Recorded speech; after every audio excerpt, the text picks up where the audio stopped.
I normally, there are certain places where I parade my craft because it's important. This is a basket I usually take along with my water and handkerchief and so on when I'm doing the national honors. It there. I take it to all my functions, Minister. Not just casual events, but I do quite a few events here at the Pegasus and other places and overseas. And this is intricate. I not just buy these things and put them down. They are utilized. Look at the inlay of the woodwork. Look, Minister, try not to kick your wife, but look, right? You see it? You don't see it? You don't see it? So it's not pure business. Allow me, because the crafting important. Made in Jamaica. Made in Jamaica. Okay? And a craft may have on my foot, but it could be in the category. Made in Jamaica. Accessories. Made in Jamaica. So I am one of those persons who, for most of my adult life, have worn Jamaican, made in Jamaica. I buy my fabric and I get me, I know say you want to go your wife, it now work, right? I buy my fabric and I get me things designed. This is Valerie Robinson. She was trained as a nurse, but she's been doing this now for many, many years. Why am I saying this? Because we have to do more than talk. We have to support and not just buy a piece to put it down, but utilization art. Because when I step out and people say, wow, I say, made in Jamaica. The same thing I've done with food in Jamaica for most of my adult life. And I've seen a few breadfruit seasons.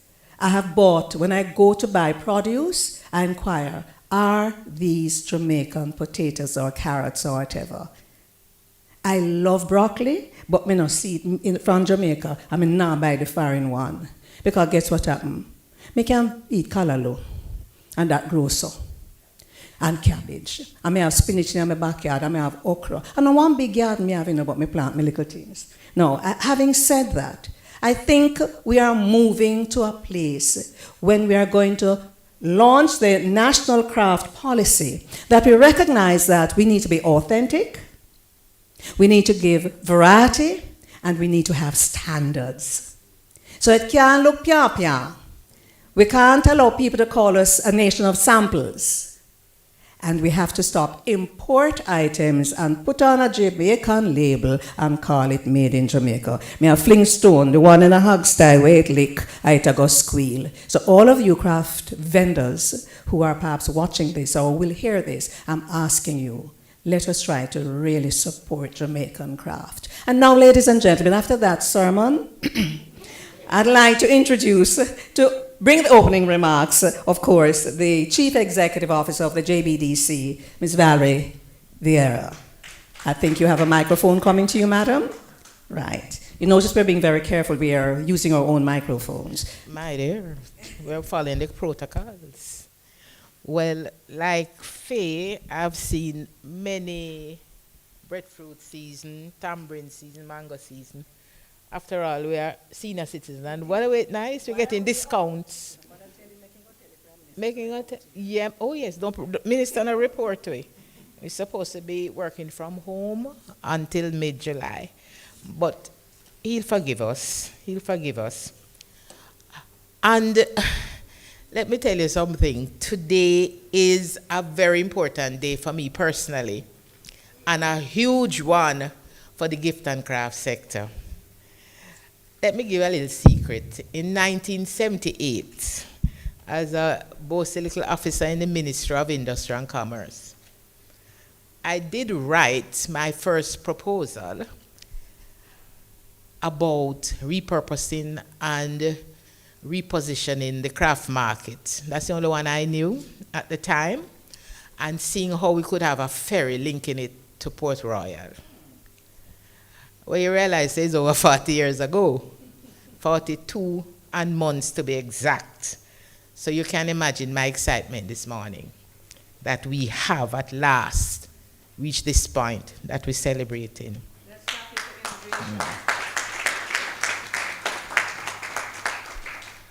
At the time, even with my inexperience and very bossy self, I'm telling you, you think me bossy now, but it's double bossy then. I knew everything, like most of the young people. And it was my view that this was an industry waiting to unfold. I probably articulated it differently because I didn't have a worldview and so on. But I certainly felt that it was more than people selling pretty things down at the craft market. Dusty, bad light. You remember, Faye? Oh, no. Enough, but me always go over there now, every lunchtime, because I was working on Ocean Boulevard at the Office Center building at the Ministry of Industry and Commerce. And every lunchtime, I would walk across to just sit and talk with the producers and the vendors. And I understood then that they were waiting for something to happen. And they were applying their craft. Some of them have arthritis. Some lose sight from doing the intricate embroidery and so on, based on the conditions that they were forced to work in. And I realized that they were respected for being an adornment at events. It was always nice to have craft people at events, and they play nice music and so on. If them get no sale, that is beside the point. They help to create mood. Mood. People doing nice, pretty stuff, creating mood. Not because they get no sales, because people didn't even come to buy, or that the space they were allocated was not appropriate for sale. You know, but them create mood. Well, I think that today is graduation day. It's actually celebration day. And I think we have a lot to celebrate because at last, they are labeled and in that category now of industry. And I want to invite Big Daddy to stand beside me because a long time we have tried together. And I'm going to name the others, you know, but the fact is, Big Daddy is what he is, Big Daddy. And we'll get his full name soon, right? But we have been trodden for a long time with many of our producers. And as Faye said, I didn't say vendors, I'm focusing producers and salespersons. Okay? So we have Big Daddy here, Baldwin Dalston. And he's Balanda Designs from Montego Bay. Sister Dawn. All heap a name for Sister Dawn. Sister Dawn is from Portland. And all when it get rough and tough, she had tried, she come to town and she bring her products and she still a fight for the Portland group out there. Sister Dawn. Keone Patrice. Where is she? She is representing a fantastic new group. Young Millennium, combining technology and traditional. It's just fabulous. I think John will say later, but I think that we have seen such a new breed, a new group of persons, some continuing the family business, some starting new businesses, but we certainly have new entrants coming with their new ideas, new methods of doing things, but still maintain it traditional. And we want to congratulate them. Alison, almost senior citizen. She not graduated, but almost. Her products are very distinctive by their color and design. But Alison is more than that. She has been leading the Potters group forever. And every year they have rain or shine, right? Space or no space. Perfect. Almost my age. Minus 1 year. So Alison represents a huge group. Anne-Marie Brown. She is representing the youth part of the business, right, Anne-Marie? Because Cecile Craft has been working at craft forever, straw, baskets, hats, and so on. Cecile has just always been there. And to see her daughter now in the business, bringing new ideas, new skills, and so on, absolutely fantastic. Gary Rodriguez, representing another group. I call it from waste to product and to profit. Yes, that's my new name. You have to pay me for that, right? But he is using driftwood and other materials, right? And trunks and so on. You'll see his products afterwards. But really redefining waste and making it into fantastic products. And before I continue, I just want to ask Big Daddy if you want to say anything before. And you can take off the mask. Many more, right? Yes. We tested. Greetings, everybody. Today is a day that I don't think I've ever seen one like this before. I'm very excited, and I'll tell you why. I have been in this craft industry for many decades. I have some colleagues in here right now that used to travel with us down in the Caribbean islands for the various shows. And there were times when things were tough and we had to lean on each other. And I'm happy to say that some of those people are in the room today. I don't want to say how many decades ago because people will find out that a certain little body person would have been out there for so long. And so I will not say who the person is and how many decades ago. But the serious part of it is that we are now pulling arts and craft into a space that it belongs to. And I am very excited. This is an historic moment for me, and I'm sure it is also for almost everybody, if not everybody in here. I want to let the minister know that we appreciate him, and I don't want to steal anybody's thunder. But if I should stand here to speak on arts and craft, maybe we would have to go up into the night. But I want to say I am happy for what is happening to craft now, and I must commend the team that is doing this work. There are times when I just call on Vivek and just to hear what is happening, what's the update. I'm not calling to ask if you sell any of Big Daddy's craft. I'm calling and she will tell you, you know. So believe me, I can't find enough words to express how appreciative I am for this great historic moment and where we are. Thank you. Thank you so much. I want to hear it from the horse's mouth. Thank you, Big Daddy. And I just want to make people understand that the policy has been crafted very well through teamwork.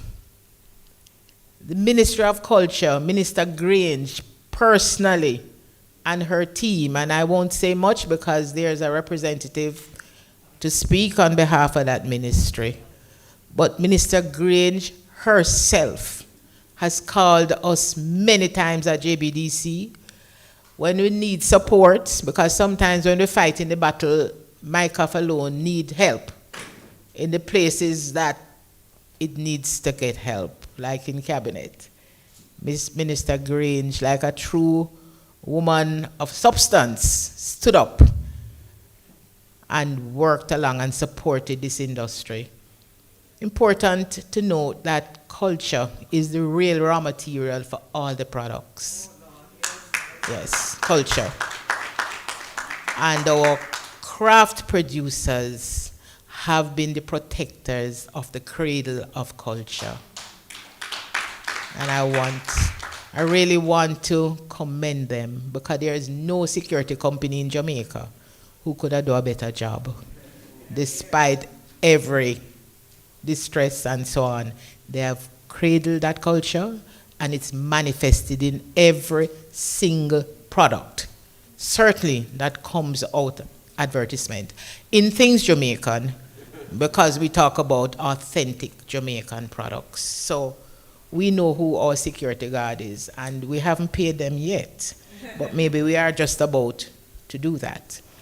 And I want to also say that when we look at the document, it bears resemblance and fruit to what the JBDC itself stands for, from concept to market and all the in-between. Because there's a whole heap of in-between that have to be addressed, and it is in the policy. It's a full, rich value chain that starts with the raw material. Minister, I love a place called St. Elizabeth. Yes, ma'am. Correct? Right, Minister? Absolutely. Right. And the producers will tell you, Minister, and they're probably still doing it. They might have to go 2 a.m. to St. Elizabeth to buy straw, because nobody not planting straw, but we want straw basket. Correct?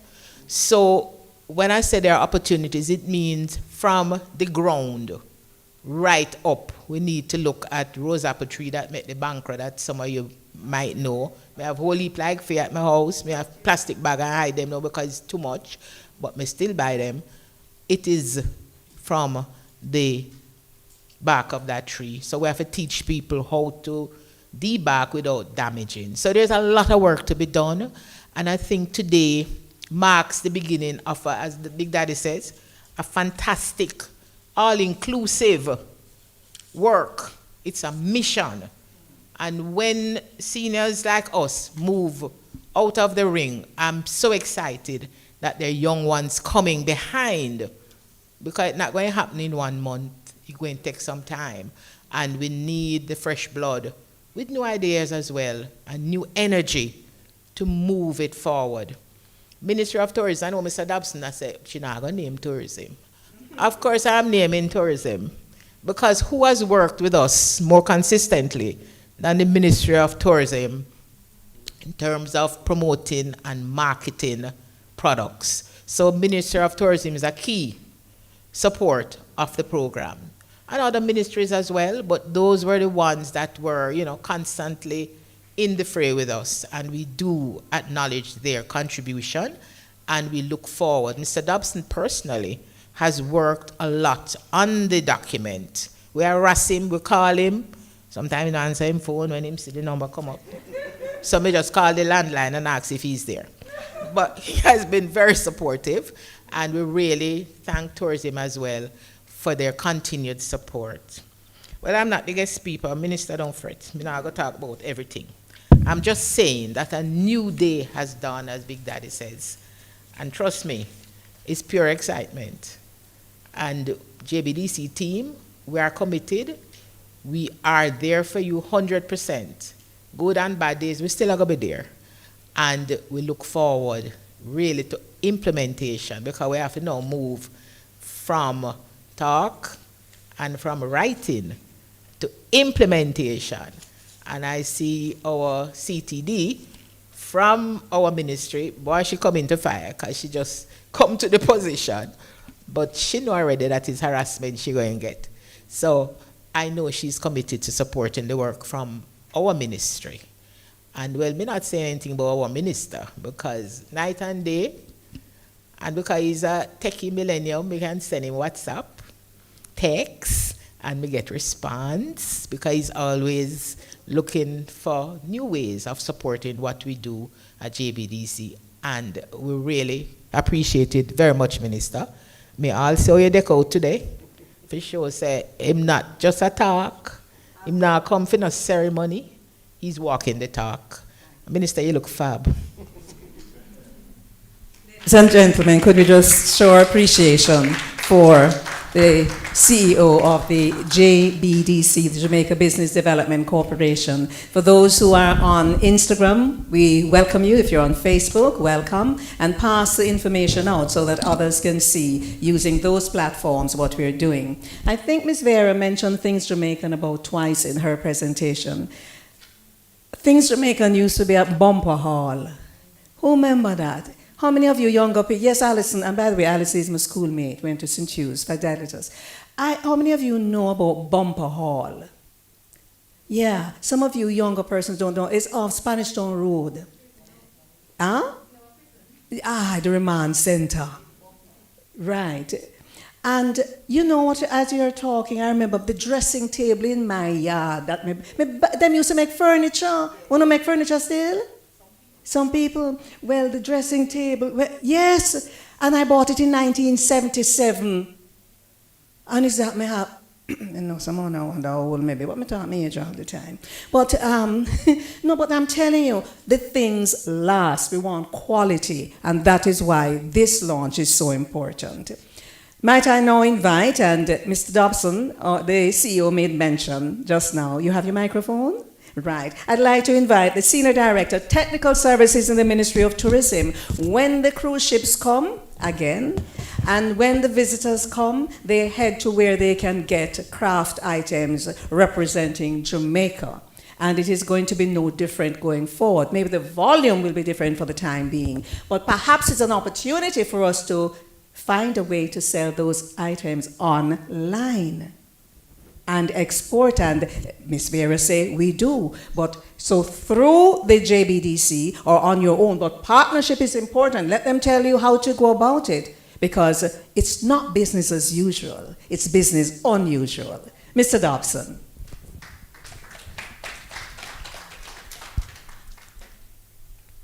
Thank you, Madam Master of Ceremonies. I wish to adopt the protocols that have been established earlier, but I can't help acknowledging Minister Floyd Green, State Minister in the Ministry of Industry, Commerce, Agriculture, and Fisheries. Not everybody can call it, right, Ms. Vera? So we just say mic off. That's right. I acknowledge Ms. Vera as well, our good friend, and my other colleagues who are sitting here.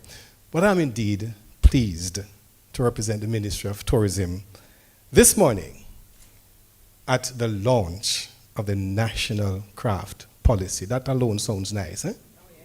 It does.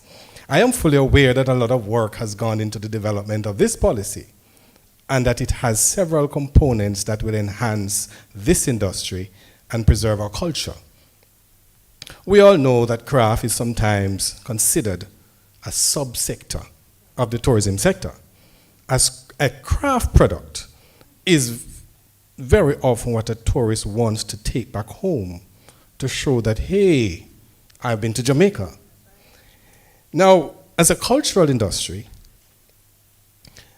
or let me say, well, a cultural industry subsector is a better way to say it. Craft is an important facet of Jamaica's tourism product and the overall visitor experience. Authentic Jamaican craft products, developed using local skills and materials, are important symbols of the national cultural identity and heritage, and are therefore an essential component of what constitute brand Jamaica. I have to pause here when I say that to you, because I don't know if many of you know that Jamaica has one of the strongest brands out there. Did you know that? Yes. The development of attractive product offerings with appropriate presentation has the potential to increase visitor spending. And I have to pause here, Ms. Vera, to say I know you have done a lot of work with that, because we are coming from a point where, you know, you have a little craft product, but after a while you make 2 elephant, and everybody want to sell elephant, and then the people come and say, but hold on, where in Jamaica you have elephant, and you know, and that sort of thing, right? So, right. So of course, the right offerings, right? Appropriate presentation, because it can't be too rough all the time. Yes, and it properly packaged, and it doesn't have that appeal. So yes, it must be appropriate. And then, of course, that has the potential to increase visitor spending, and therefore indirect and direct export of these products. Now, it also increases employment and the economic contribution of the sector. The organization of producer clusters within attractive special purpose infrastructure such as artisan villages create opportunities for further multiplier effects. Now, by now, you all should know that Jamaica's first artisan village would have been in operation today. Yes, I see the faces looking what I'm talking about. Yes, Jamaica's first artisan village would have been in operation today next door to the Falmouth cruise ship here, had it not been for COVID-19. Yes. So those who are passing there, sometimes you can stop by and take a look. It is our view that the policy will address some real critical issues that really need to be addressed. Things like development of the value chain for craft, the input supply, the production, the wholesale, the retail, the consumption, all of that. Expanding the product and positioning based on culture and heritage and archiving, preservation and revival of traditional skills, the viability, the financing, the environmental sustainability. This is very critical because we can't try to get all the inputs, but we don't see how we're going to sustain the continued growth of these inputs, because anything you keep reaping and don't plant back, you won't have any in the future. So these are critical areas. Education, training, skills enhancement, capacity building, all these issues, because we have seen we are a number of craft producers, and we need to be very careful to separate craft producers from craft traders. We're not talking about made in China here. So what happens, some of them do not have the appeal. And so when you walk past it, it doesn't look like a place that you'd want to stop. And so this is also going to be another important aspect. I know I don't have a long time to stay here this morning. So let me just move on to commend MyCAF, let me say it short this time, for the hard work and commitment towards preserving culture and promoting craft. I am pleased to let you know this morning that the Ministry of Tourism fully endorsed this policy, and we hereby give our full commitment to support its implementation. Mr. Dobson, thank you very much. So culture is all embracing and the umbrella that takes care of everything and under which everything falls. You know, just before the function started, I was listening to at the end when we're walking around and looking at the exhibit, you can play Peter Tosh's Creation, because we are dealing with creation as well. All right, I'm Eager Breeze McNabb. Might I just acknowledge, are you still the executive director at but it changed, the JMEA, Jamaica Manufacturers Exporters Association. So I know that you are listening keenly, and I know you work with the JBDC as well, and all the persons who are watching and who are here as producers. Yes, because we have to look at new markets and new ways. Entertainment now, we have some members of the Michael College University. Have I got that right? That's what I was told. Where is not the Michael College University? Entertainers. That's what a gentleman come up here and tell me. Where do you come from if it's not on enough to leave? Yes, you're past students. I must so introduce you properly. But the gentleman make it clear that I must say, our association is with the Michael College University, right? And they have an interesting name. Then gone back in our history, then called themselves Las Voces Melodiosas. Little more, I couldn't get it right. Las Voces Melodiosas. And Mr. Dobbin said Espanol. And I'm going to say, no Francais. Okay. Let's listen to them perform at this time. Will you welcome them? The performers need applause. It's encouragement. As Harold Davis and myself who are on the platform here, we are performers. Applause is like fertilizer. Organic fertilizer, not the other one. Oh.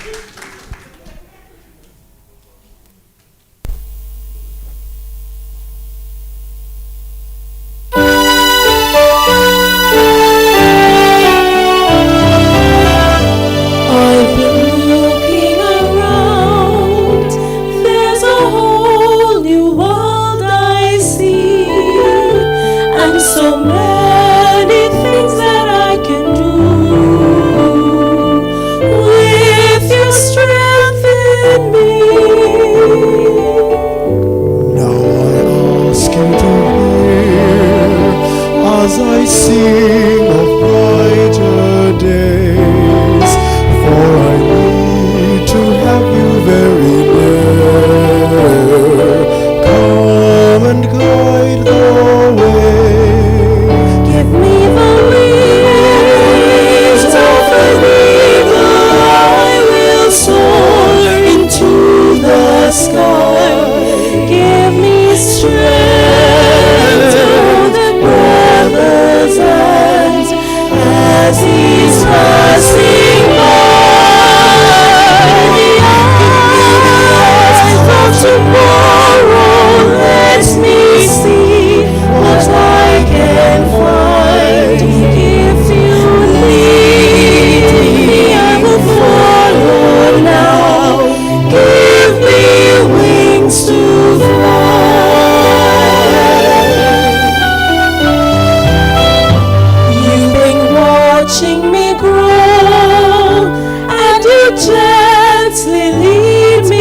want to ask this gentleman to turn around. Just turn right around. Right. Look at, no man, turn around, turn up. So, right there, so. Look on the little whoosh of style and pattern right here, so. You see that? Then look at the ladies' outfits, appropriate for the occasion. And the music by the late, great Noel Dexter. He worked with the, you can turn back around now. He worked with the Universal Singers for thousands of years. Musicologist, arranger, composer. This is Jamaican. Thank you very much. Thank you. I know we're going to see you back later on. Right? May I call them the melodious voices? All right. So I think we need to have our lectern back. So could someone help us with getting the lectern back in place? Don't worry, don't break your neck. I'll fill for you while you do that. And this is a rich morning for so many reasons. It is the kind of morning that we're so happy exists. And you know something? Me grow with my granny. A minister phone that I ring, tell the Prime Minister, say you soon come. I grew with my granny, you know. And I was a guide for a little while. You know them say you must be prepared. So them really have a protocol, so when different people hold a lectern in these days. I want serious thing. So me just have fix it up, see what I think we come to do with COVID-19, eh? Back foot, man. But some of it we didn't know for a long time, you know, because if you come from a country like me, you know, go in a house with the clothes where you wear out a door, you take it off and left it outside, and you may hang it up in a buttery if you go out ground tomorrow morning. Anybody know which buttery I'm talking about? It's an outhouse where you put your produce, your pimento and your ginger and your chocolate and your coffee and your renta yam, otherwise called Barbie. You know the thing. I go a country Sunday, go look for my mother, you see? And our caregiver husband, as me go in her car and telling wife. He said, tell her no left yet. Me have one piece of Barbie in it. Lord have mercy with our cooking minister. With the saltfish. All right. You see, this next speaker, I know her a long time, and she really has a lot of class, and a lot of knowledge, and a lot of information, and I want you to welcome her with that in mind. Could you help me welcome Principal Director, Culture and Creative Industries, the Ministry of Culture, Gender, Entertainment, and Sport, and Ms. Vera did say how much the minister in that ministry supports the activities of the JBDC. Could you welcome her, please?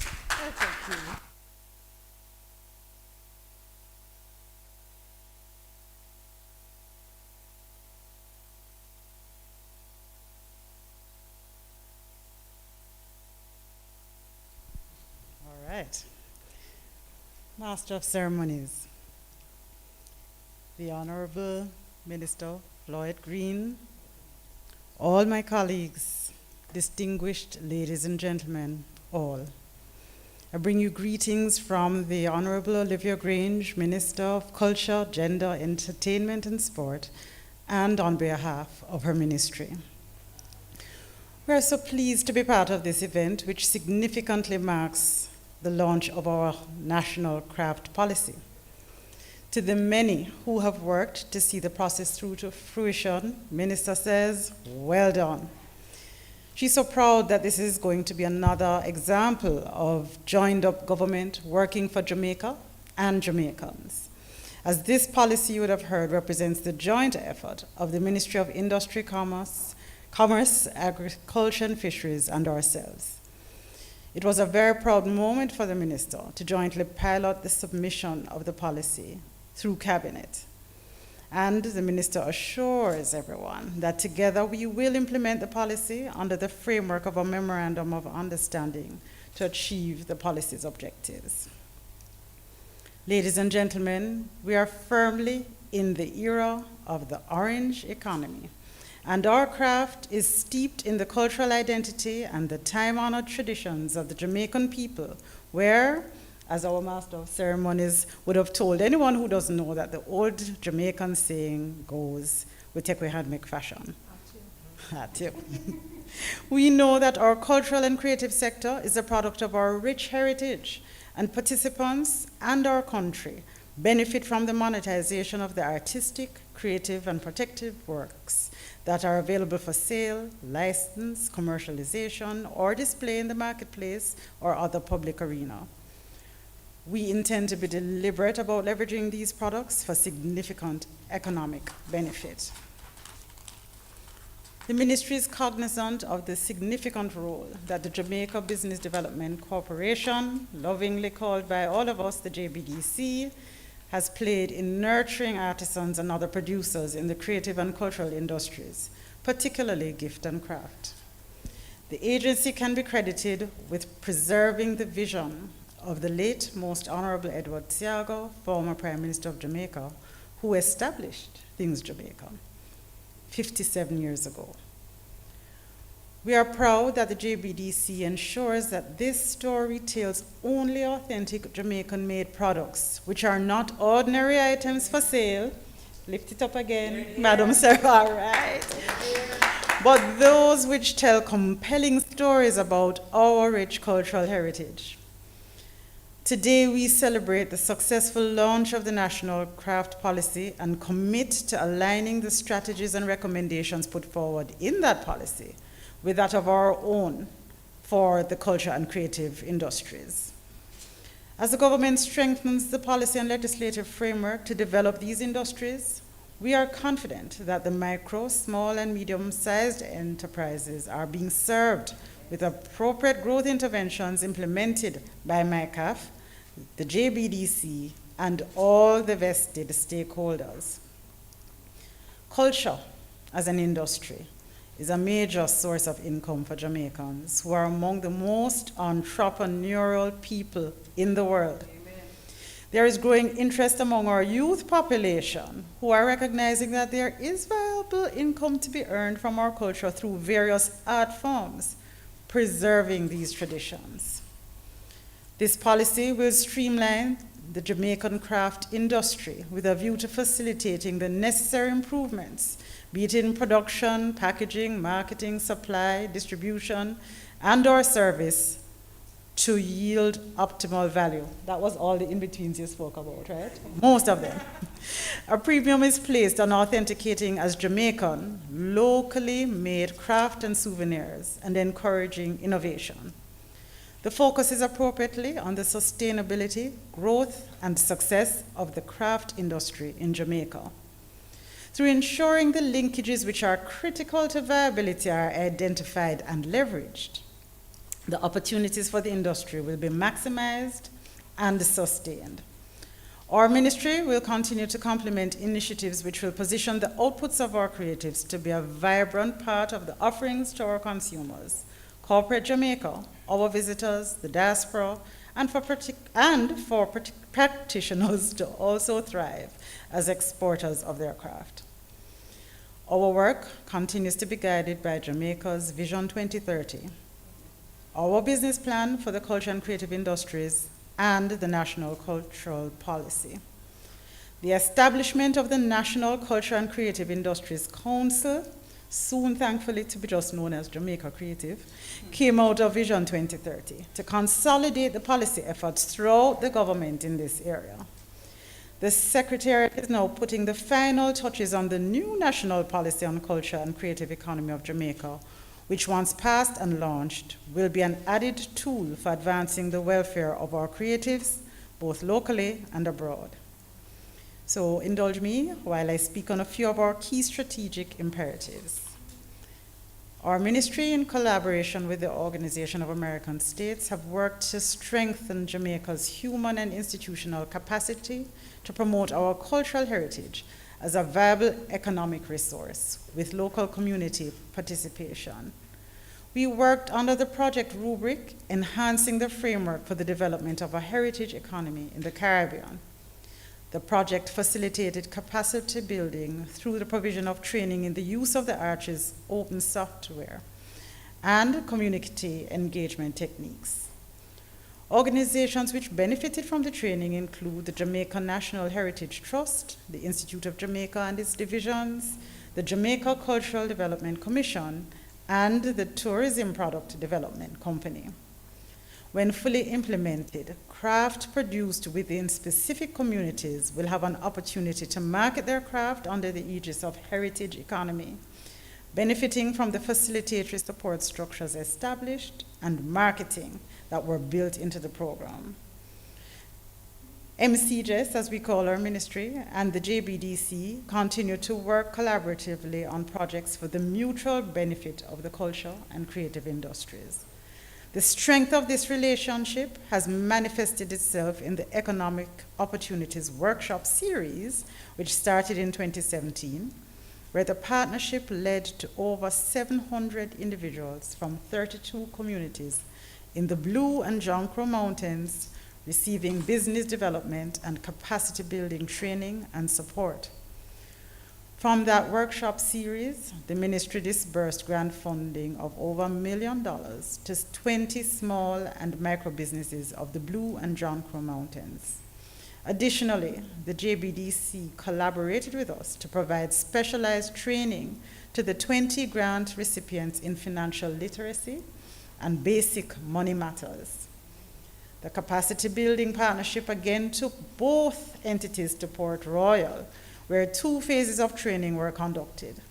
Close to 100 residents received training in chasing and repoussé, batik, beading, and recently, gastronomy and food preparation. The first set that we didn't probably have heard of before today, was shepherded by Nigerian master craftsmen. Ladies and gentlemen, the Ministry of Culture, Gender, Entertainment, and Sport is actively engaged in the sustainability of the culture and creative industries. To move forward, we must continue to collaborate, innovate, and create opportunities for Jamaicans. We applaud MyCAF and the JBDC on this significant milestone, and we again commit to working with all for the benefit of the culture and creative industries. We are joined in the mission of preserving culture and promoting craft. God's blessings. Thank you, Ms. Archibald. And I think now is a good time to ask us to just remove the lectern for the performers, and while that is happening, to reinforce the point that it is a collaborative effort. The parent ministry here is the Ministry of Industry, Commerce, Agriculture, and Fisheries, but of course a collaboration with the Ministry of Culture, Gender, Entertainment, and Sport is well known, and there's also the importance of the collaboration with the Ministry of Tourism. We recognize that. The implementing agency, Jamaica Business Development Corporation. Could we welcome the past students of the Michael University College? By the way, them front gate look nice, eh, man? Yeah, man. Wonderful. Clap them up, clap them. Let me tell you already, the performers strive on applause.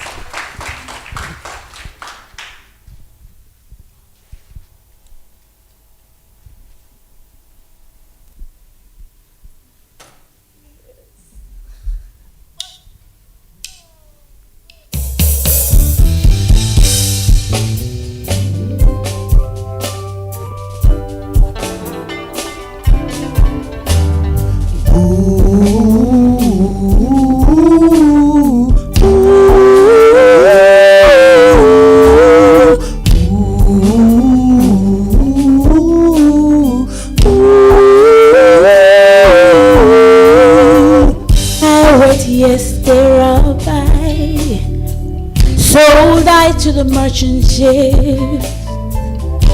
Minutes after they took I from the bottomless pit, but my head remains songs by the hands of the Almighty. We move forward in this generation triumphantly. So won't you help me sing songs of freedom? These songs of freedom, it's all I ever had. Redemption songs, redemption songs. Emancipate ourselves from the slave, but our souls can and free our mind. We have no fear for atomic energy. None of them can stop the time. And how long shall they kill our prophets while we stand aside and look? Some say it's just about it. We got to fulfill the book. Got to fulfill it. So won't you help me Sing songs of freedom. songs of freedom? It's all I ever had. Redemption songs. Redemption songs. Redemption songs.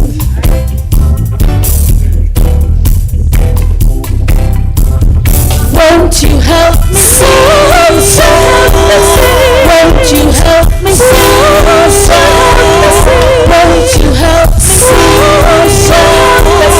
Won't you help me sing? The songs of freedom. It's all I ever had. Redemption songs. Redemption songs. These songs of freedom. Redemption songs. Sing songs of freedom.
One good thing about music, when it hits, you feel no pain.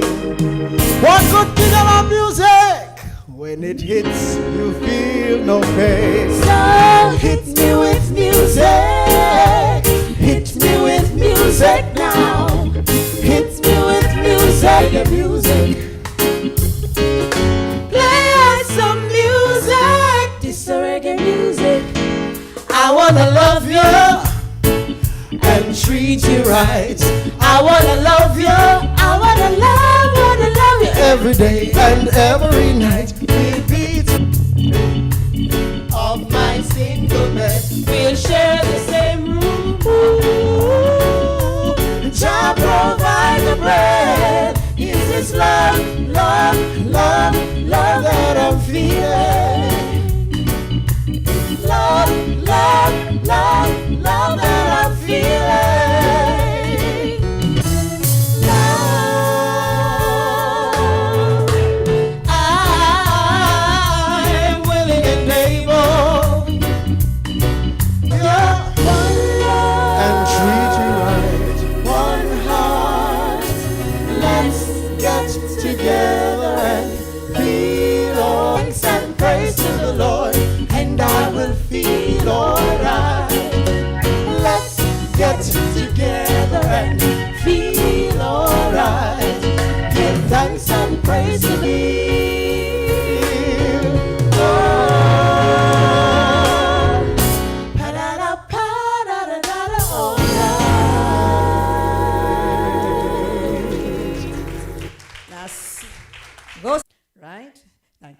hold it there for me. I have a question. Clap them again. They did I call it a Marley Suite, right? And just now. But that's the easy one.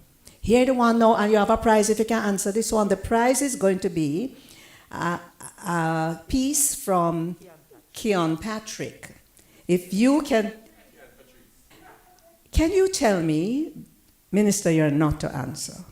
Can you tell me the month, the date, and the year on which Bob Marley died? You see, we have to learn, we have to get with history, you know. We have to get it. Anybody knows the year? Alison, me and you see an age group, and we kind of have the culture thing part, so I'm now ask you, Alison. Suzette, does nothing. Anybody in your way from Suzette know the year?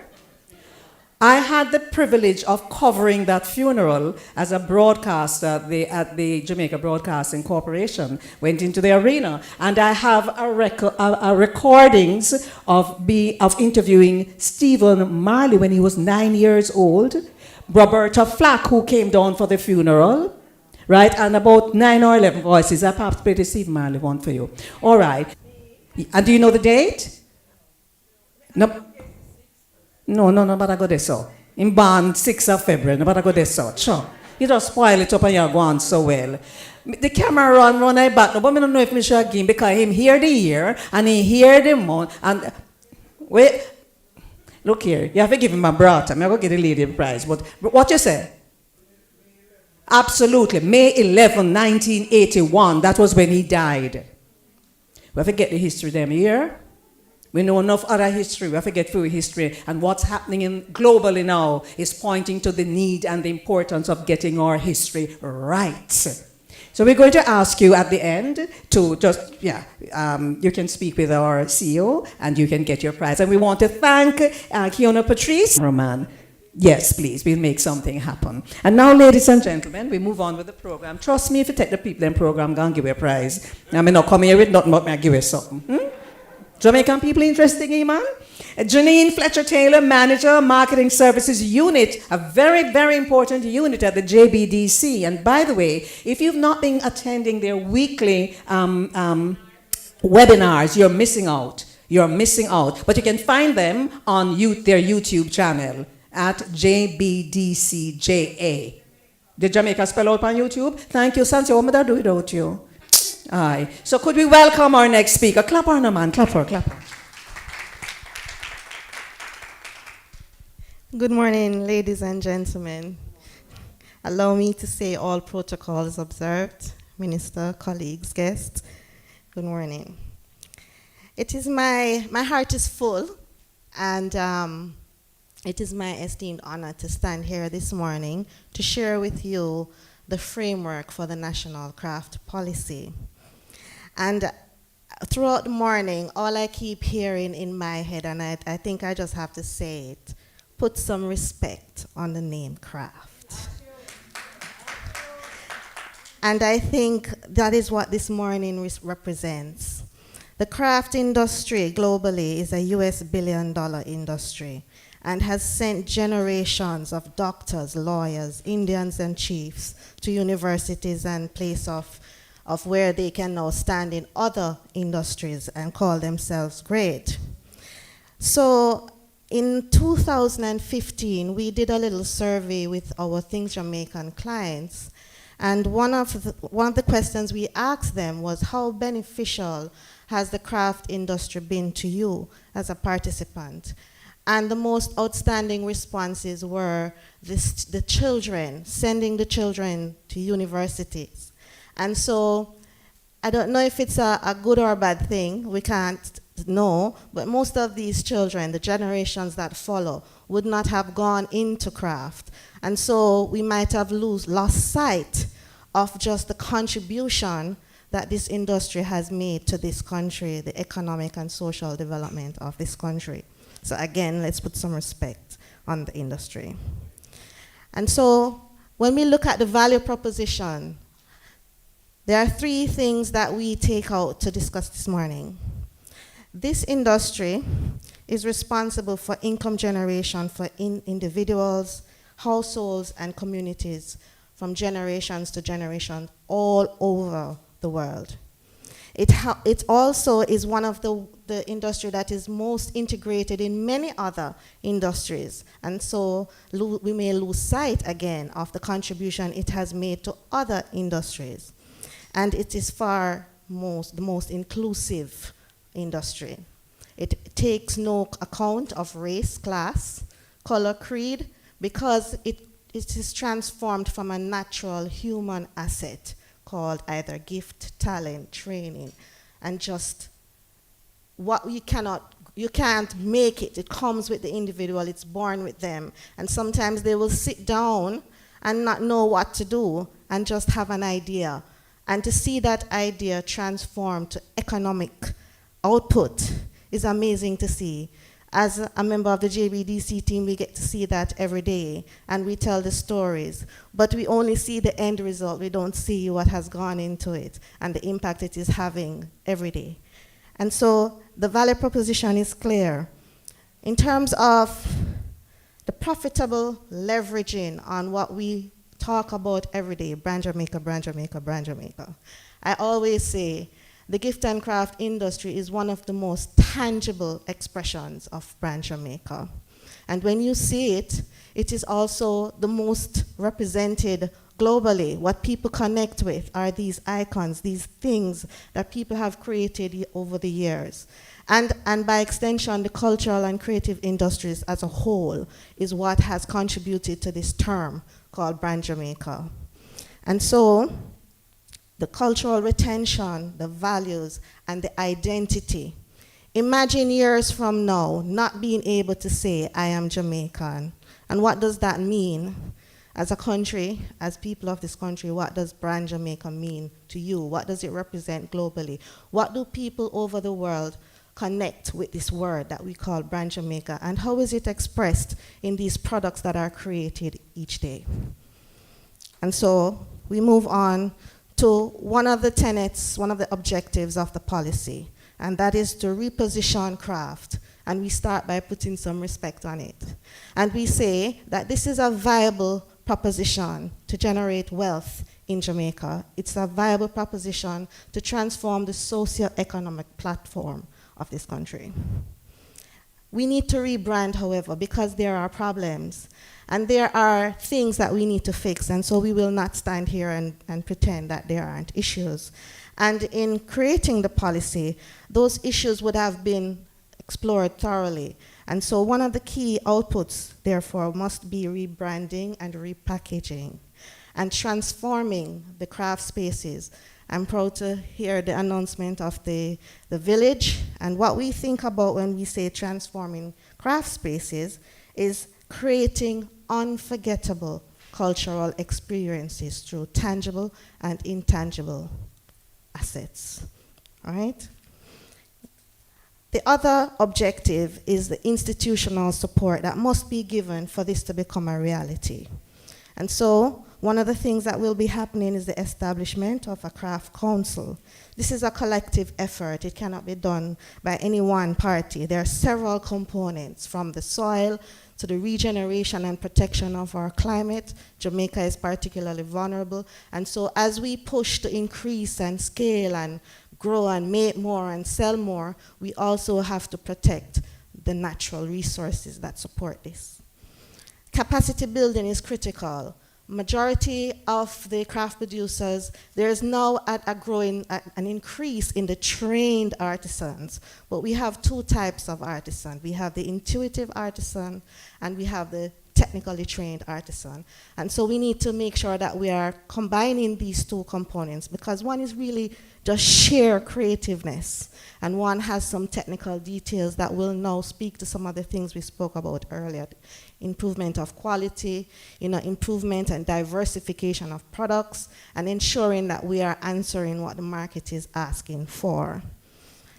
And this will take a very wide circle of ministries, agencies, and departments, and private sector. The other objective speaks to the protection and preservation of things like our intellectual property. and the protection of what we call Brand Jamaica and the sub-brands that come under that. It is disheartening sometimes to see, as Things Jamaica and what we compete with when we say craft, and the disappointment we see on our visitors' faces when they come into the shop with an item that they would have purchased and questioning, is this really made here? Simply because there are so many persons that are exploiting the brand. And so a lot of times when we do show a product that is of extreme quality and, we have to explain, yes, especially to our locals. It's harder to convince our locals that some of these products, yes, they are made here by an artisan here, usually with products and materials from here, right? And so we have to change that, and we have to make sure that we put our marks on these products and that we capitalize on the value of our brand. We also have to protect the art forms and the creations, the techniques from our forefathers. A lot of them would have passed and not passed on to the generation, so we have to find them back and we have to retrain, and then we have to modernize and put them into the contemporary space. As you look around the room today, you will see a very small representation of what we're talking about, and this represents the evolution of the craft industry from the traditional straw. Well, there are straw hats, yes, but we also see a number of other iterations of straw. And then we have now merging with technology and art, other forms of expressing. So we have to look at how we protect as we do that and how we promote. The other objective speaks to the development of the value chain. And the craft industry is not alone in the need for us to organize our ecosystem. We have, every day somebody gets up and they're going to make something. Nobody thinks of collaborating. Nobody thinks of, how am I going to sustain this product? Is the raw material available? And so you may find that this conversation again about being a country of samples is bandied about. It's not because they want to. It's just because they are focused on the creative process and not necessarily the technical processes of developing a value chain to ensure that these products can be sustained. And so we have to ensure that we pay attention to the value chain and the different players in the value chain. Producers are just one. They're just one component in the value chain. They are the suppliers of the raw material. They are the persons that will bring it to market. They are the financiers that will recognize these assets and profit and loss books that will come in because our entrepreneurs will be presenting their financials, right? Because the value chain needs to be developed and it needs to be organized and coordinated for it to work. The other objective that we'll be focusing on is market access. And we thank the tourism industry for providing us with one of the biggest market access points to date. Just this week, we had our screening, the collaboration of the Linkages Council, and we had over 185 applicants for participation in the Christmas in July event. And of that 185 applicants, 60% were new entrants. So therefore, it means that there are 60%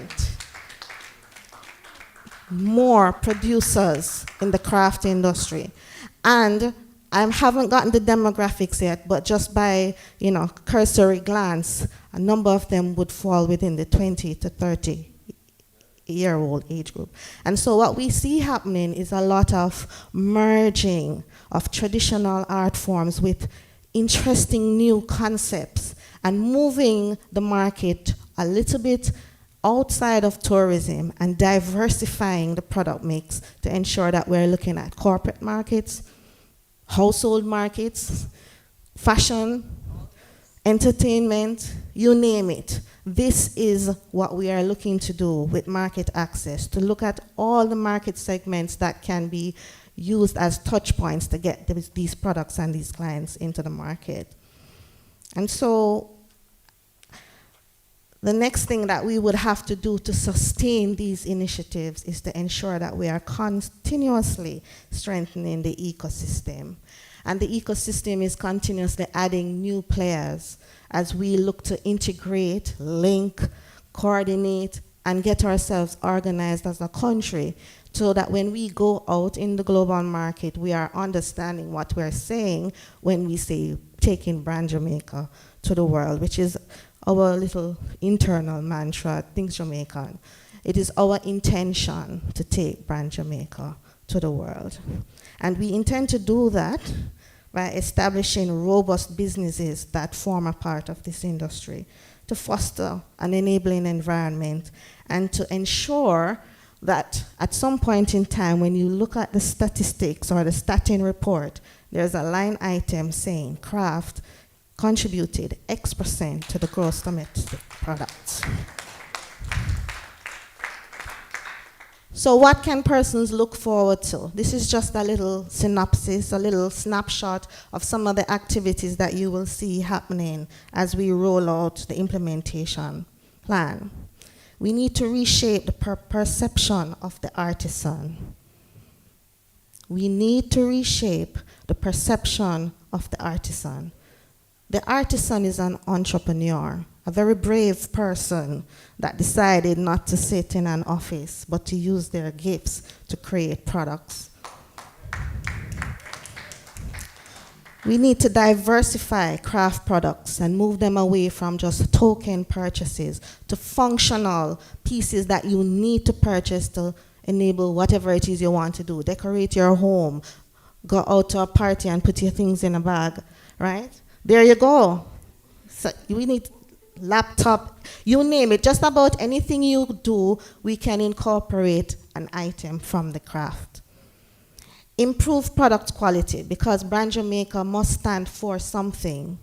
And when we put it out there, we may not be able to put the product out there in the most, you know, at the dollar store price, because it has value.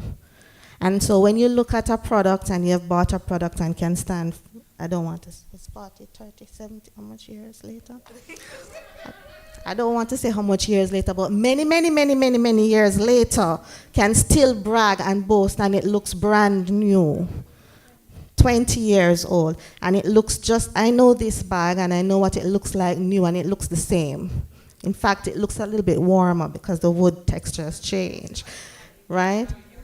So in this case, the value is appreciating. We need to improve the value chain and identify all the components and the touch points that we can coordinate to make it work. We will be improving market access strategies. We have to assess the infrastructure, look at planting, look at ensuring that the raw materials are available. We need to develop new business models. There are so many ways that we can do this. And when we talk about transforming the craft spaces and converting them to experience villages, we need to have people all over the world saying they want to come to Falmouth Experience Village, because it has this unique thing that is available nowhere else in the world. And so that is where we are heading in terms of developing new business models. And we want to be able to mobilize all local communities and ensure that everyone is benefiting, that nobody is excluded, and that the entire Jamaican economic system is understanding what value can be extracted from this industry. So ladies and gentlemen, I hope that I've given you a little preview of what the craft policy framework entails. And so at this point, I will take my leave. Thank you. A comprehensive presentation. All of us would have left after that presentation understanding very clearly the elements that go into the objectives and the role that we need to. This is Sansia, and Sansia, you hear this now? Sansia, I know me say it. I see you, she say you're the cleaner. Hello. In these new times, we have to take on new roles and responsibilities, and we not think nothing about it. You know what I mean? You understand? We have to pivot. But what I liked is what you said at the very outset, which is that respect. We've got to respect this thing called craft, you know, and understand that it's sending children to university and running entire households. I see something, you know. All right. But between your presentation and Ms. Joanne's presentation, I just wanted to tell you, Minister, when I was growing up, I only knew about one economy. I was economy. But now you have green economy. Green economy? All right, okay. All right, to do with nature now, the orange economy. Anybody know what that is? John spoke about it, right? We have blue economy, things for the sea and marine. Who didn't know that? And enough different breed of economy we have, you know. Oh, so no joke with it. And of course, we heard about the heritage economy, the importance of that. And we all have to make sure that we play our part. You see me on my phone up here sometimes, just before I introduce the minister. I was looking for something named drawn thread. My grandmother and my mother used to do drawn thread. You understand? And grandma used to do a thing called tatting. So when I go and Google have everything, me buck up on the shuttle in a little while, me find the shuttle for tatting and the drawn thread. All of these things my grandmother and my mother did. And I did embroidery until my, you know, sometimes the fine work and the optician, the prescription gets a little bit more, right? But just during COVID, I said, you know, I should go get some embroidery thread and just do some stuff again, you know. I never did learn crochet, but they did that. And you know, when you use wool and make the center tape, and then when we use the cuttings from the seamstress or the dressmaker and make the rug in the burlap, we put in the cuttings from the, nobody else know that? You take the scraps from the dressmaker and you use a hairpin and you get burlap, crocus bag, and you put this through, and that's your bedside mat. Oh, what do you know? Oh. No, scraps is you talk about, scraps is meat. Scraps is fabric. Minister, before I introduce you, we've been talking about branded Jamaica, and I have a big beef. Could you ensure, and I know that you are good at these things, could you ensure that no flag comes into this country that has yellow and not gold? That's part of our brand.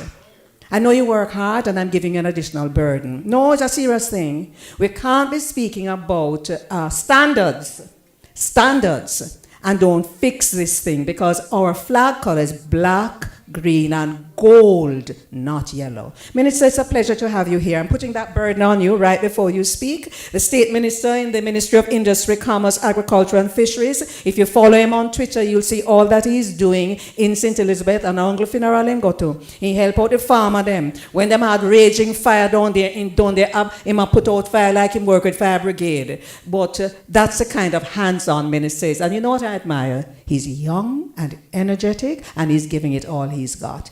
Could we welcome our minister?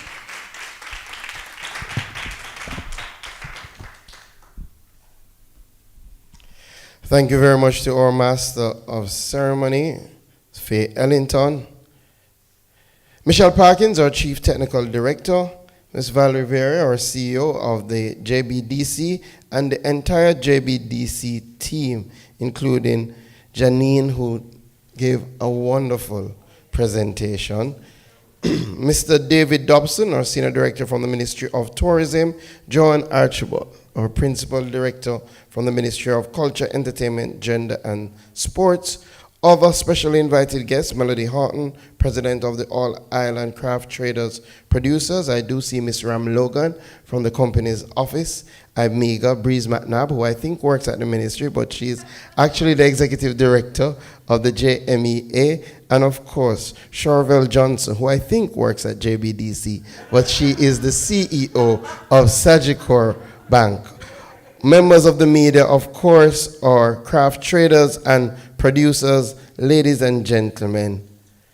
Good morning, everybody. Good morning. Before I get into my speech, I want to say two things. I think, one, Faye Ellington is a national treasure. She absolutely is. Her skills are amazing, and she has been doing this at such a high level for such a long time.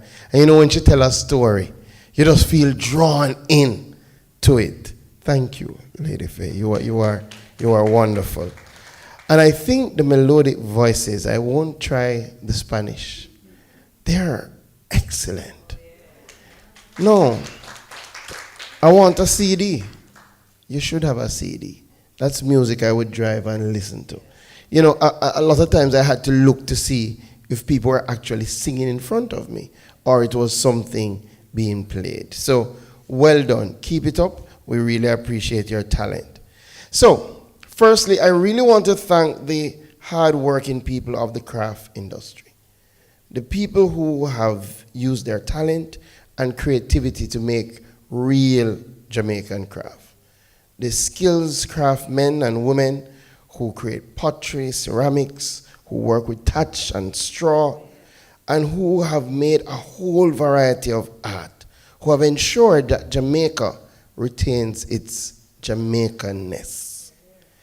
And we really appreciate you. And I know a number of you are here. I know a number of names who are mentioned: Big Daddy, Sister Dawn, Alison, Anne-Marie, of course, Kian. We appreciate the pride you put in every piece of work. And I know it's not easy. And I know a lot of you have been on the journey for a long time. So I'm very, very happy to be here today as a part of our solution-oriented team that recognizes that craft is first and foremost an industry. And that is the first thing that we all must appreciate. Craft is an industry. It's not an appendage to anything. It can stand of its own right. And for too long, we have not treated craft like an industry. And I think this is part of a necessary process to signal to the entire world that Jamaica has a viable and vibrant craft industry. So this is a critical step in ensuring that our craft industry is prioritized as one of our top subsectors of our economy. An industry that has so many connections, that's connected to tourism, manufacturing, culture, and our creative industry. The craft policy is proposed to improve the craft sector by ensuring that there are stronger and more collaborative efforts, that there's a proper marketing of our unique brand of craft, and ensuring that we have capacity building mechanisms to enable our artisans to offer world-class products and services. When I came to the ministry and I got my briefing, I will be honest with you, I was a bit surprised to see on the list of things that is left to be done was the craft policy, because we have been speaking about it so long. I genuinely believe that it had already come to pass, and now we would be speaking about implementation.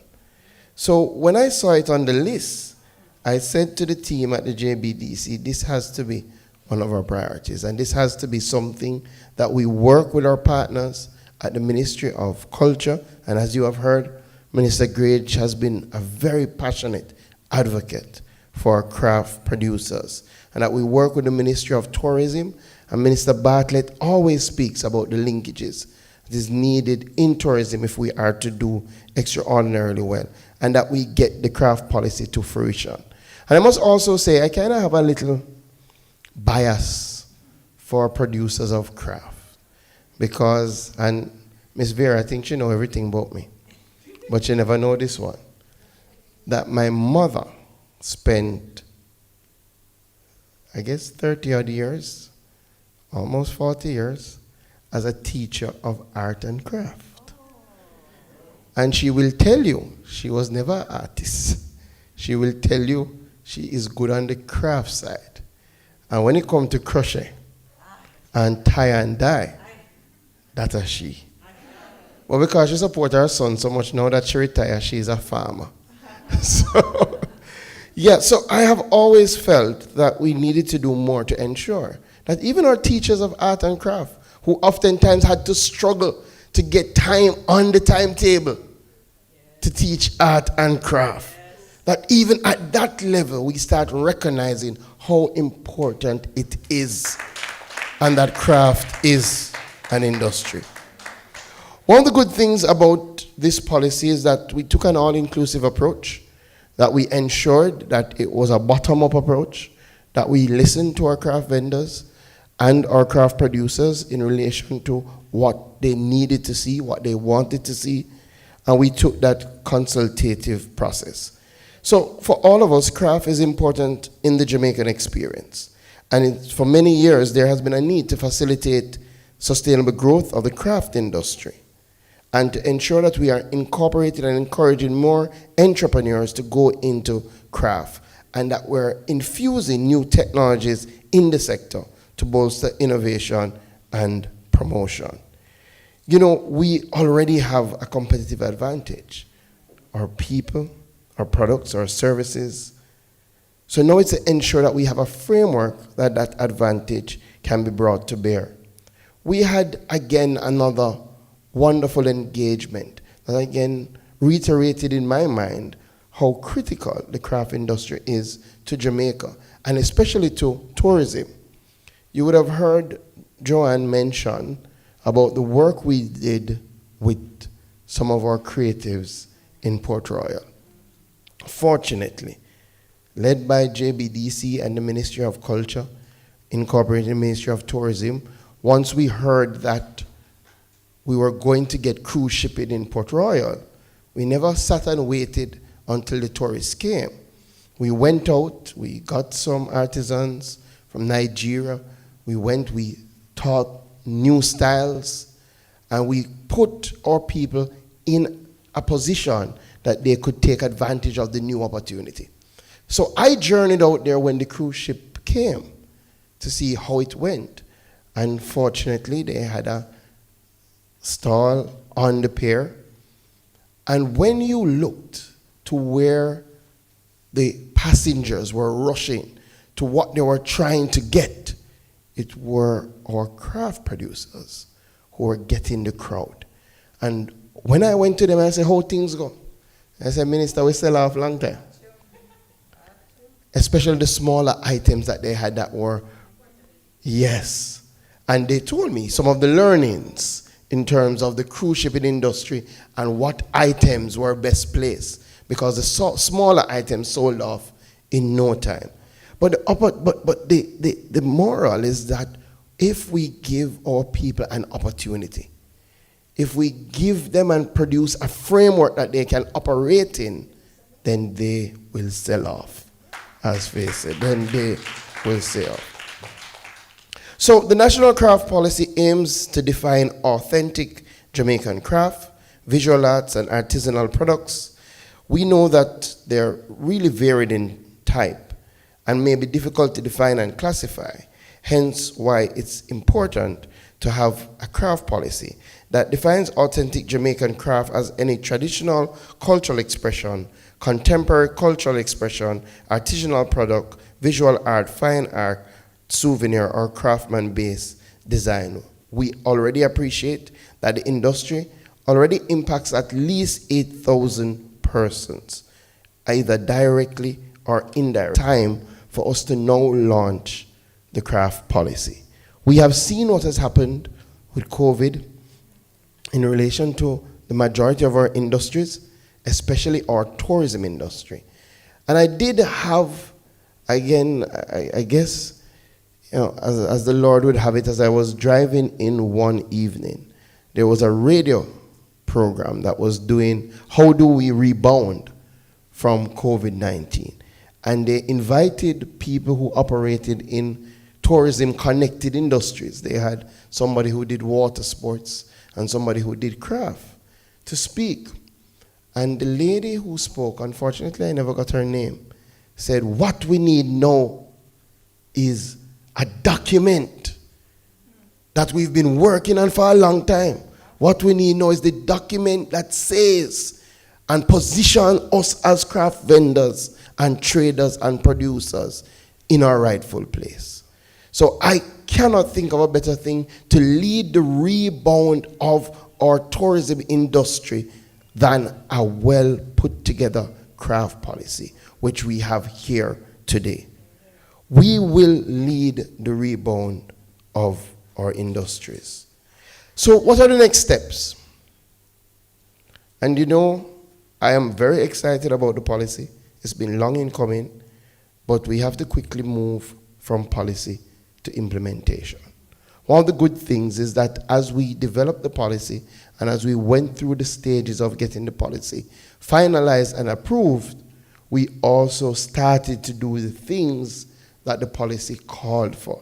So we're going to be building on those things. But one of the first things, and I'm happy the Ministry of Tourism is here, because oftentimes when our budget falls short, and I know the man who is here has the ear of the minister and can ensure. One of the first things we have to do, we have to take the policy on the road. We have to go back to our traders and producers and incorporate them in the implementation. Too many times we incorporate them in the formulation of the policy, but then we leave the implementation to the hierarchies of ministries. Cannot work. This is an underground policy. So one of the first things that we have to do is go back to our traders, go back to our producers, outline to them where we are, that we have a policy now, and the next steps, and have them aid us in setting the priorities. We have a plan, yes, but allow those in the industry to tell us what are the priorities. I'm going to outline some of my priorities, but they may have another set of priorities, and I will say their priorities are even more important than my priorities.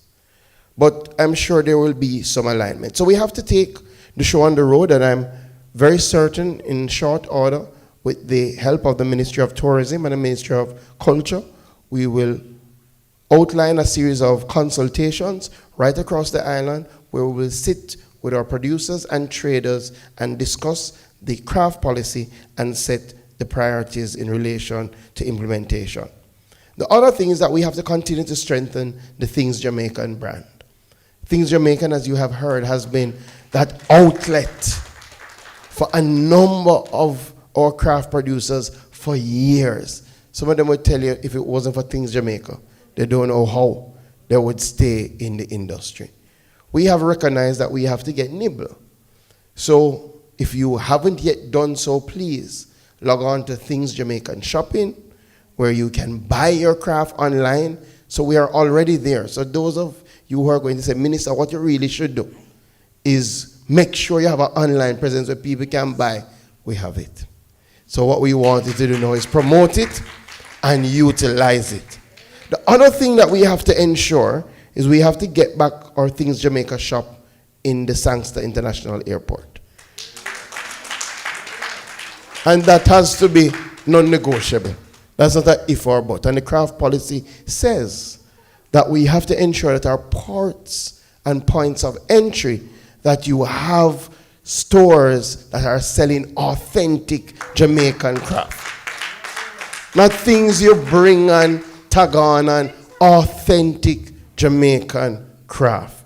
So we want our shop space back, and we've started the process. We've already been speaking to the Ministry of Transport. And I see there's a new MD at the Sangster International Airport, and I'm very sure that he will ensure that the process goes through quickly so that we get the Things Jamaica store back up and running at the Sangster International Airport. But that is just part of it. We want to ensure that at every port of entry, that there are craft producers who have a space there as of right. As of right. We've already had a discussion with the Port Authority, and I can say that will be the case for Port Royal. So our group, and it doesn't have to be the Things Jamaica store, but our group that we've worked with, who are well-organized community group, will have a store presence at the Port Royal port. The other thing that we have to do as a matter of urgency is scale up our capacity building initiatives. Again, we've already started some of this work, and now we just have to expand this work. And again, I call upon our partners to see how they can help us. You know, we have a brilliant thing called Design Fusion, one of the best things I've attended that the JBDC has had, just because the creativity on display. And if I never wore this today, I would have worn my cufflinks that I bought.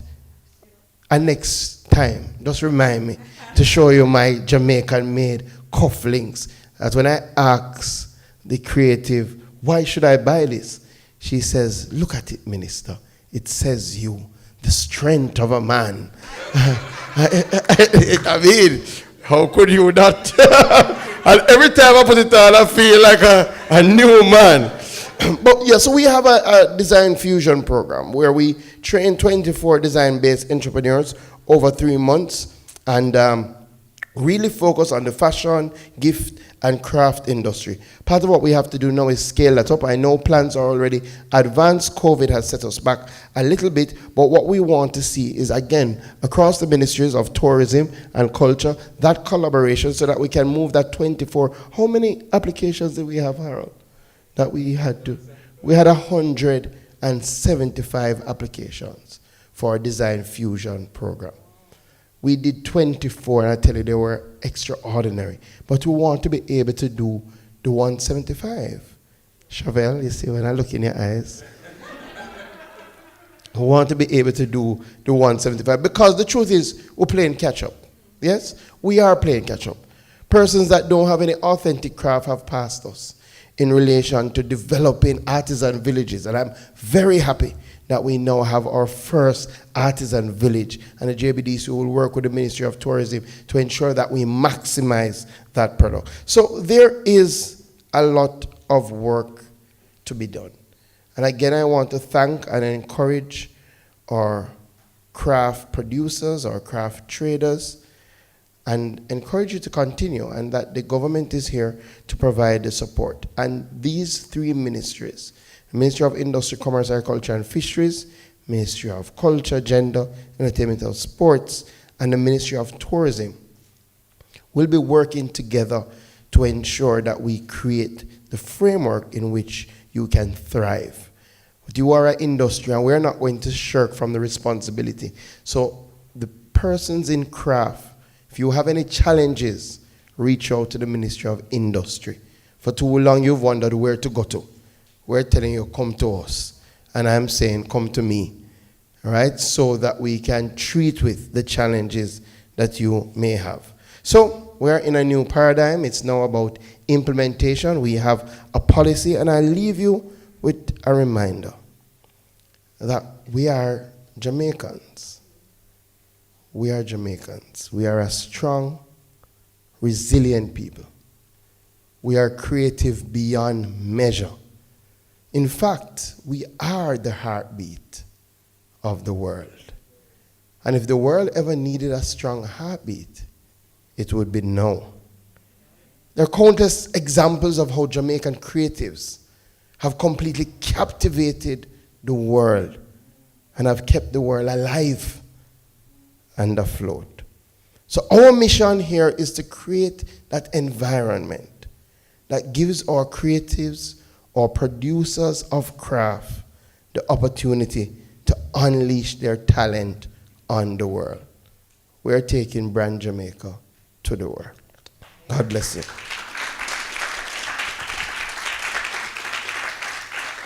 Thank you, Minister. We're taking brand Jamaica to the world. And before I introduce our final speaker, I just want to remind us of something you said very near the start of your presentation, which is Jamaica needs to retain its Jamaicanness. And so let us just ensure that we get those things that are authentic, that are really Jamaican. Those are the things we want out there. When I see a vase and I look at it and I know it's Allison's work, I feel good. And Allison, I have in my bedroom and I'm in my bed, I look straight up on a wall piece I bought from you. And when I pick up my handbag and I went to Los Angeles to do a fundraiser for the Jamaican diaspora up there, and they said, where you get that? And I said, Jamaican. and I step out in my clothes that somebody made right here in Jamaica. I don't think you understand, you know. We are ensuring that that brand is known and understood. It's not just a black, green, and gold alone, but how we conduct ourselves. We can't say one thing and behave another way. So we have to step up there and understand that we are part of the brand in everything we do and say. You know, and you do say, Minister, and it's true, that we have to understand that we have a competitive edge. And you know, funny, when you spoke just now about the timing, and the timing is right. On my way here, you know, you prepare, and I'm thinking, I said, but you know, the timing is right. And we have the right agency with the skills to implement, and I listen to your presentation. By the way, we want to copy your presentation, right? And I listen to the presentation. And yes, it's on Facebook. Yes, it is on Instagram. But we really need to get it also. No, hear this, Minister, because your mother was a teacher. We need to get this program in the schools. Because if we don't teach our children the value of what is Jamaican, they will buy the inferior product with somebody stick on a label upon it named Jamaica. So yes, the art and craft program that you had to fight for to get on the timetable, and the dramatic arts which you had to fight for to get on the timetable. Because not everybody going to be lawyer, right? Not everybody will be doctor and engineer. But some people are going to be like Alice to make her entire life, and Keone and Big Daddy, and run their households. You know, I just wanted to remind us about that. And then another matter that my sister here endorsed, when I can't remember who was talking, we have to encourage people to make sure that when it's sitting too big, it's hard to carry. Portability, the items, and no one because, but if when you make one big something that's 7 foot, and it break out a Spanish elm or lignum vitae, you know much that way? A boat then used to take lignum vitae, make, you know. It's a hard wood, so it stand up. Education is a fabulous thing. That just come to my head. I think me learn that in the first or second form. Lignum vitae. Used to take them at boat. So when you... I don't know, I stop talking because I don't think I understand this thing. Anyway, Minister, I can't come too close to you, but I want to say something to you based on what you say. There's a Jamaican proverb, monkey must know which part him I go put in tail before he order trousers. Now, we never did order the trousers. The trousers come in the form of COVID-19, but we now have a plan and find a way how to fix it up and find a place based on the circumstances. Anybody ever hear that proverb before? Monkey must know which part him I go put in tail before he order trousers. The point is that, and I'm just going to be literal, if you have tail, then what are you going to do? You wrap it around the waist, you're going to put it in one pocket, what are you going to do with it? The point is that you have to deal with your circumstances. Harold, come out of the room and don't come back in here. Sure. Right. I know Harold from a long time. But, you know, I could tell you the other one, you know, all woman swear for Kalalo and Kalalo swear for run all woman belly. There has to be a plan for a plan and a counter plan, and that's how we reach now, so the timing is right. Harold Davis, could you come and address the people them and tell them thanks for being here? And afterwards, refreshments. There will be refreshments. I'm going to ask you to look at the exhibits that are here. Please bear that in mind. And you have to pass a word around. Refreshments will be on the terrace. I'm going to ask you to maintain the distance when you get out there. Mr. Harold Davis, may I properly introduce him? The Deputy CEO at the JBDC and musician and keyboardist. And singer. I don't know. Ladies and gentlemen. No, sir. Ladies and gentlemen, listen to me now. I want us to give a huge round of applause of acknowledgement to Faye Ellington.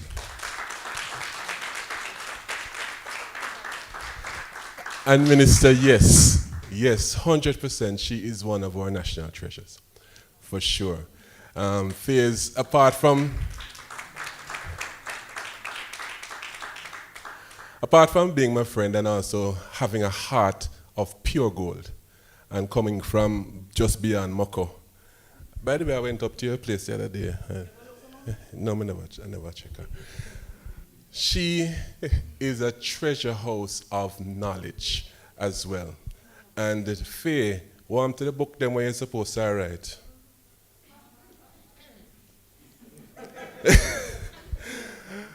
Anyhow, one more big round of applause for Faye. Because we sell them in things Jamaican, you know.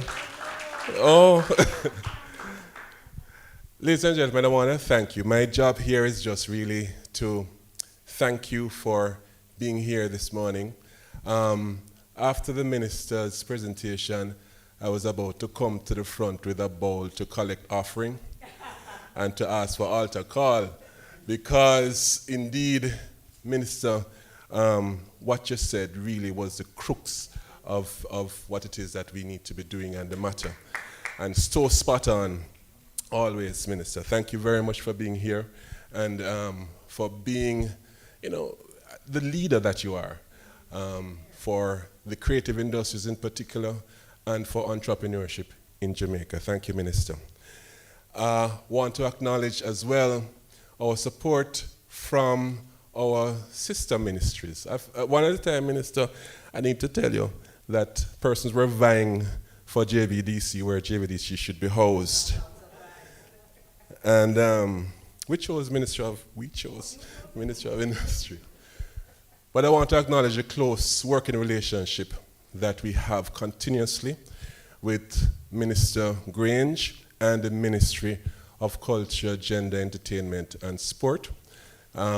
And I want to thank Joanne Archibald this morning for bringing greetings on behalf of the minister and the ministry, and to say that we plan, Joanne, to continuously work together closely because culture is the heartbeat of the craft industry. It is the source from which all the inspiration and the structure of industry lies. So yes, Joanne, you got tired for silver face. We'll be continuously working very closely with you. And I wanted to hail up Minister Grange for us because she has personally been a huge support of the JBDC and continues to be. So thank her tremendously, big her up for me, and for us personally, and for the work that she does and continues to do. Minister, you mentioned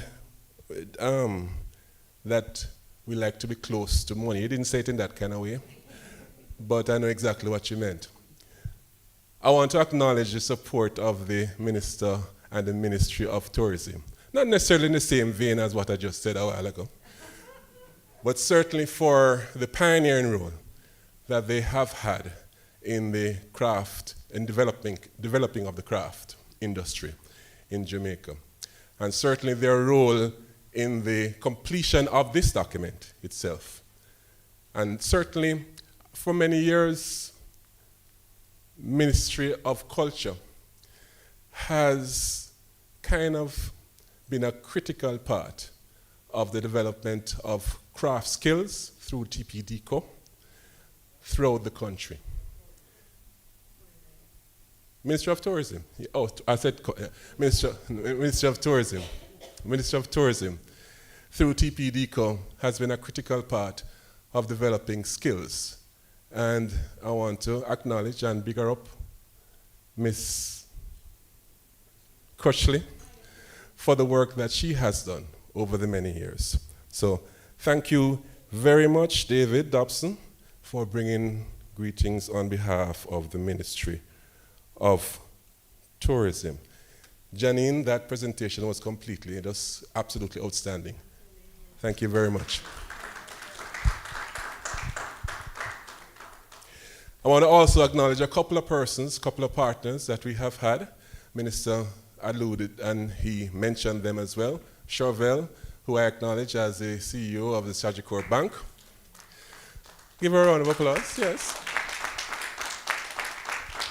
And every time I acknowledge Chauvel, I have to also remind everyone that she's also a creative and had, I'm not sure she still has, but certainly had books in Things Jamaican. We're still waiting on the second book, Chauvel. Tick-tock. But thank you so much for your interest and the work that you do, and certainly the partnership with JBDC, which will continue, which will grow. I want to also acknowledge Judith Ramlogan from Companies Office of Jamaica. And they, apart from being a solid support of the work of JBDC, Judith being here kind of underscores the fact that when we're talking about the craft industry and talking about craft entrepreneurs, we're talking about business. And it's very important for our entrepreneurs to get structured and to get organized. So the Companies Office of Jamaica plays a key role where that is concerned. So Judith, thank you for your continued support. Amiga, yes, you do work at the ministry, but that's only when you're not working at JBDC. And we allow you to work at the ministry every now and again. But certainly thank you, Amiga, for the support. Thank you, CTD, and welcome. You realize that we are a busy bunch with lots of things to do, and we're looking forward for your support as well. I want to say two things before I sit. And the first is that my heart is full, as Janine said. My heart kind of full because this policy is long time in coming and it's timely. And we feel, you know, when you feel like when you go to church and the pastor preach a word and it reach you, and something gonna happen, something gonna change, that's how we feel. That something is going to happen significantly for the industry, for the producers, for sure. The policy, I want to hail the policy for many respects. One is for its role in consolidating the ecosystem. And Minister and Janine spoke about that. The fact is that without a consolidated ecosystem, we don't have an industry. Without the recognition of the various nodules in the ecosystem and them working in harmony towards a common goal, we won't have a proper functioning industry. You know, Minister and Faye extrapolated a little bit on it, the whole business of teaching of arts and craft in schools.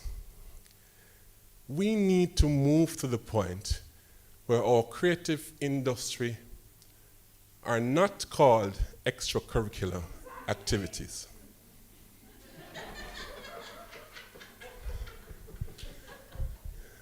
When some of us went to good school like Excelsior, and not St. Andrew didn't have a good, I'm just saying. I used to major in the extracurricular activities of music, of art, of craft, of, you know, some person, I couldn't manage a dance thing, you know. But we need to re-educate the way in which we see our creative and cultural industries, and in particular, the craft industries, to move them from off of the extracurricular timetable into serious business, yeah? And treat it as such. I know we have sexy subjects now in arts and crafts, but in terms of how it is that our entire ecosystem considers the craft industry, that needs to change, and Janine made that point very, very well. That's the first thing I want to say. The second thing is that I want to big up the craft industry entrepreneurs, the crafters.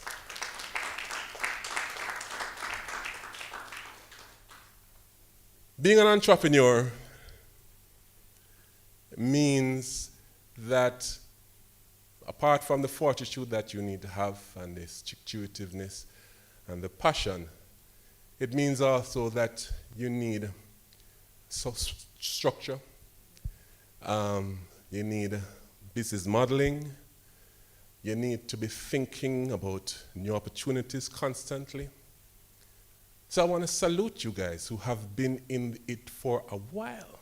Alison, Big Daddy, I thought it was me they were talking about when I said big, but not this time. Because it meant that you have had to, and hail up Anne-Marie and Cecilia, hail her up for me. You have had to have that kind of resilience to be here now. And it has not been easy. COVID has taken it to another level. We know. But it's because of that resilience why you're still here.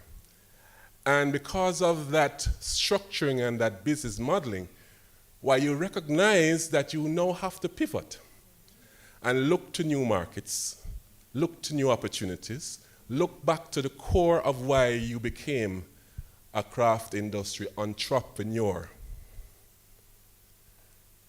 and leverage that. We want to expand market opportunities, as Janine says. Yes, it is nice and pleasant to see, David, some craft producers in hotel lobbies. But we need to move from that. We need to move that into new market opportunities. Because many times, God knows, Ms. V mentioned it, they're in the wrong location for business, in the hotel. And they're there mostly for embellishment, rather than really for prospects of business. So this new thrust Janine spoke of will allow us now to actively explore with you new market opportunities, new resource opportunities, new opportunities to partner, to cluster together for new ideas, for new products. And this is what we plan to do with you. Yeah? So I thank you for being here this morning. I thank you for the opportunity to present this to you this morning. Thank you to the JBDC team who put this together. Thanks to the corporate communications team. Thanks to the marketing services team. Thanks to the JBDC team in general who have put this all together. This is the first step of a long road that we have in front of us. The minister indicated some first step implementation plans that we have. We will be with you. We'll be doing this, and our commitment as JBDC, as the main implementing body, is that we are here all in. The craft industry is an industry that we believe in. Some might argue that we were the craft industry before we became JBDC, with things Jamaican and with Nanny's Yard and things of that nature. It's something that we believe in, and we are here to make this work. And we ask you to join us to make this work. Yeah? So thank you very much.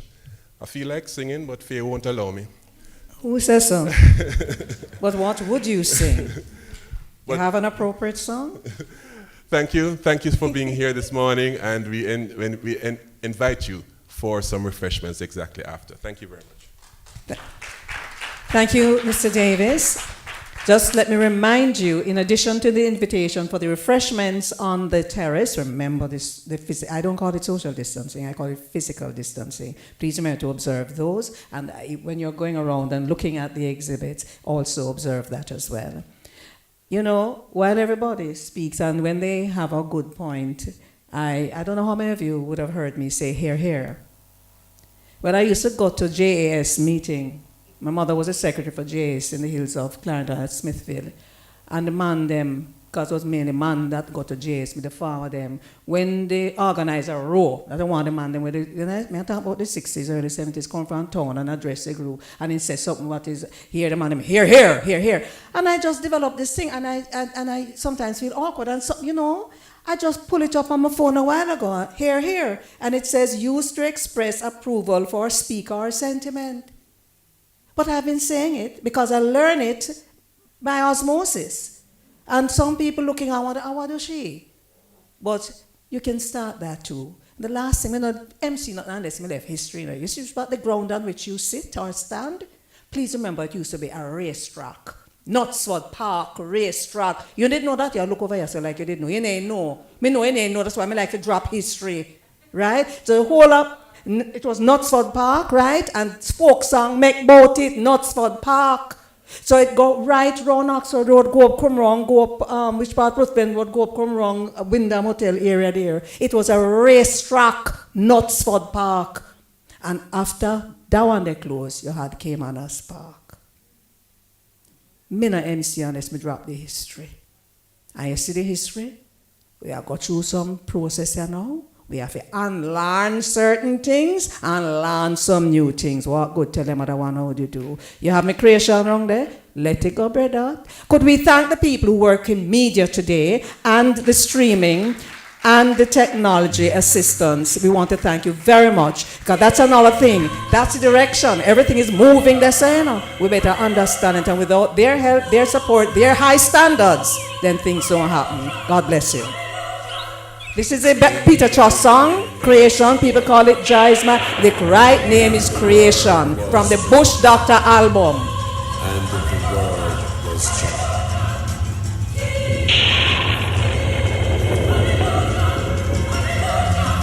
In the beginning, Jah created the heaven and the earth.